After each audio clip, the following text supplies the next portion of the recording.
Hi అండి. బీరకాయ పాలకూర ఇలా చేశారంటే చాలా చాలా టేస్టీగా ఉంటుంది. మా పిల్లలకైతే చాలా చాలా ఇష్టం. ఇంకా కావాలి అని అడుగుతారనమాట. ఇప్పుడు ఎలానో చూసేద్దాము.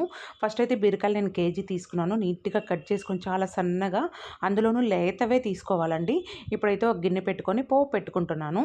ఆ పోపులో కొంచెం కరివేపాకు వేసేసుకున్న తర్వాత, మనం ముందుగా కట్ చేసుకున్న ఆనియన్స్, అవి తొందరగా మగ్గడానికి కొంచెం సాల్ట్, ఆ తర్వాత అవి మగ్గిన తర్వాత పసుపు, కారం అండి. ఇది కూర కారం. అందులోనే అన్ని మసాలాలుంటాయి. ఇంక ఏ మసాలా అవసరం లేకుండా ఎలాంటి పొడులు ఏమి ఏయనవసరం లేదు.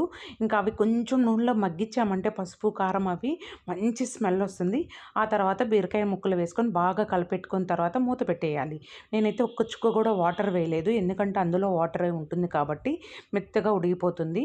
ఆ ఉడికిన తర్వాత సాల్ట్ కూడా మనం అడ్జస్ట్ చేసుకొని వేసుకొని టేస్ట్‌కి సరిపడా.